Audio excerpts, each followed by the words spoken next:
समझने की कोशिश की। रसीद जहां, इस्मत चुगताई, क़ुर्रतुल ऐन हैदर, हाजरा मसरूर, खदीजा मस्तूर, रजिया सज्जाद ज़हीर, सरदा देवी, जमीला हाशमी, सालेहा आबिद हुसैन, बानो कुद्सिया, जाहिदा हिना से लेकर जिलानी बानो तक ख्वातीन अफसाना निगारों का एक सिलसिला है जिसने अपने अफसानों और नावलों के जरिए उस औरत का एहसास दिलाया जो माशरे में कहीं ना कहीं किसी न किसी सूरत में मौजूद है। ख्वातीन अफसाना निगारों की फहरिस्त में मसरूर जहां का नाम भी शामिल है। मसरूर जहां ने तरक्की पसंद तहरीक का दौर भी देखा है और वो ज़माना भी जब जदीदियत माबाद जदीदियत और दूसरे रुझानात से अदब के तयन का अमल ज़ोर व शोर से जारी हुआ। मगर मसरूर जहां ने खुद को किसी तहरीक या रुझान से वाबस्ता नहीं किया। वो अपने तौर पर वही लिखती रही जो उनके फ़न की असास है। उनके अफसानों में गुमशुदा तहजीबी रिश्तों से लेकर अहद हाजिर तक के मसाइल, ऐसे बहुत से मौज़ूआत हैं जो इस मुआसरे में मौजूद हैं। बयानिया की किसी पेचीदगी के बगैर वो अपने अफसानों में ज़िंदगी के वो रंग भरती रहीं जिनसे उनके अफसाने तख्लीक़ी फ़िक्र, अफसानियत, हकीकत और वहदत तासुर का नमूना बन जाते हैं। उन्होंने अहद ज़वाल की कहानियाँ भी लिखी हैं और उस समाज की भी जो तकसीम और उसके बाद की सूरत हाल का ज़ायदा है। मसरूर जहां ने अपने अफसानों में औरत और उसके मसाइल को अहमियत दी है। उनसे पहले भी ये मौज़ूआत उर्दू अफसाने में पेश किए जा चुके हैं, लेकिन उन्होंने उन मौज़ूआत को पेश करने में वो रवैया इख्तियार नहीं किया जो बाज़ ख्वातीन अफसाना निगारों से मखसूस है, और न ही वो बेबाकी इख्तियार की जो हकीकत निगारी के जोश में तहजीबी कदरों को पामाल कर दी।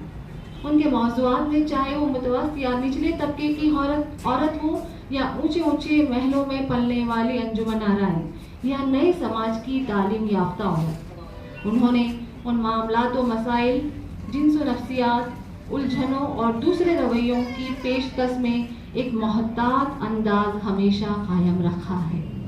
उनके अफसानों में उस हकीकत का भी एहसास नुमाया है कि जब जागीरदारी और ज़मींदारी ज़वाल के बाद शुमाल हिंद के मुस्लिम घरानों की ज़िंदगी इक़्तिसादी और अखलाकी ज़वाल की बिना पर बिखरती चली गई, उस माशरे में सबसे ज़्यादा काबिल रहम हालत औरत की है जो मर्द की झूठी आन बान की कुर्बानगाह है। उन्होंने छोटे छोटे वाक़यात और किरदारों के ज़रिए उन्हें उन्वान बनाकर अपने अफसानों की तस्कीर की है जो किसी न किसी मौजू को हकीकत और इशादियत में ढाल देते हैं। मसरूर जहां ने ये मेरे ख्वाब, हम सफ़र, अकेला है वगैरह जैसी रोमानी कहानियाँ भी लिखी हैं, और वो अफसाने भी जिनमें एक मजबूर औरत रिश्तों की सलीब पर टांग दी जाती है।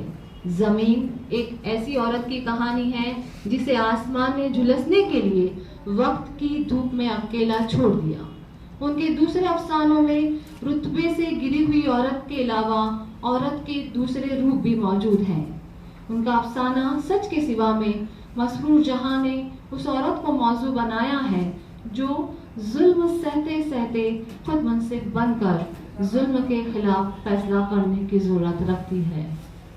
कल की सीता, आज की सीता उनका अफसाना उस औरत का अफसाना है जो माशरे में अपने वजूद और अपने हुकूक के लिए कोशा है। आपके दूसरे अफसानों में कितने हज और कफ़ारा जैसे भी हैं जिसमें उन्होंने औरत के कई रूप बयान किए हैं। कहीं वो मोहब्बत और खुलूस का नमूना है तो कहीं दूसरों की जिंदगी में परेशानियां पैदा करना ही उसका दस्तूर है। नवाबों और जागीरदारों की अय्याशी को लेकर बहुत से अफसाने लिखे गए हैं। मसरूर जहां के कई अफसाने इस मौजू पर हैं। उन्होंने अपने अफसानों में जहां नवाबों की जिनसी बेरारवी को मौजू बनाया है, वहीं उनके किरदार के मुस्बित पहलुओं को भी पेश किया है। बेगमों के किरदार में भी उन्होंने उनकी जिंदगी के हर रुख को पेश करने की कोशिश की है। कुंजी उसी माहौल के एक अलग अंदाज की कहानी है।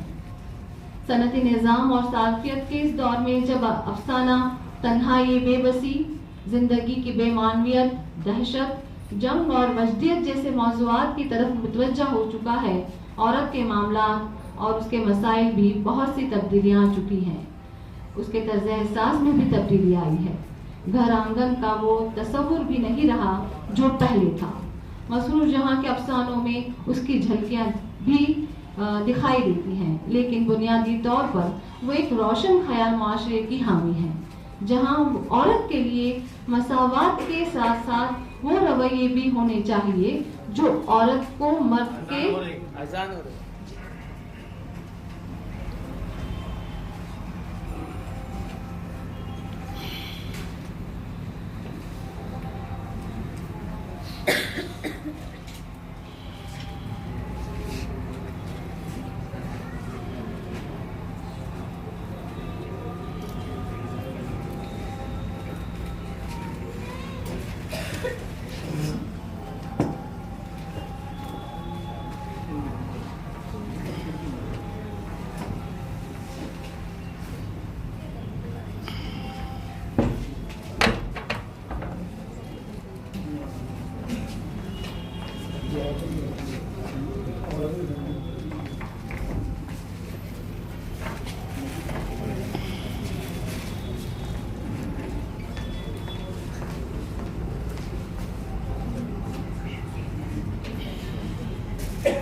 مسرور جہاں بنیادی طور پر ایک روشن خیال معاشرے کی حامی ہے، جہاں عورت کے لیے مساوات کے ساتھ ساتھ وہ رویے بھی ہونے چاہیے جو عورت کو مرد کے برابر نہ صحیح مگر اتنا تو اختیار دے سکے کہ وہ خود کو بے دست و پا محسوس نہ کر سکے۔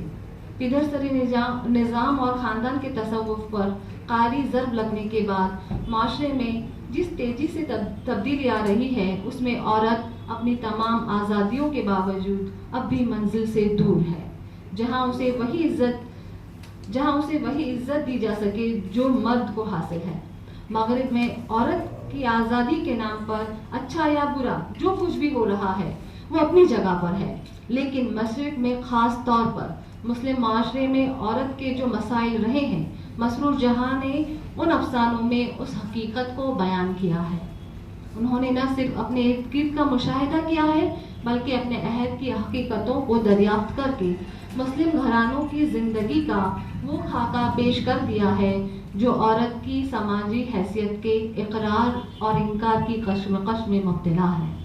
مسرور جہاں کے افسانوں کی سب سے بڑی خصوصیت یہ ہے کہ ان کے یہ افسانے انسانی معاشرے اور انسانی رشتوں کی تبدیلیوں کو واضح کرنے کے علاوہ اس عورت اور خاندان کی بات کرتے ہیں جن کی تعمیر یا تخریب کا معاملہ خود ایک موضوع ہے۔ عام فہم اور خوبصورت نثر میں لکھے گئے ان کے یہ افسانے دراصل زندگی کی تلاش کے افسانے ہیں۔ شکریہ۔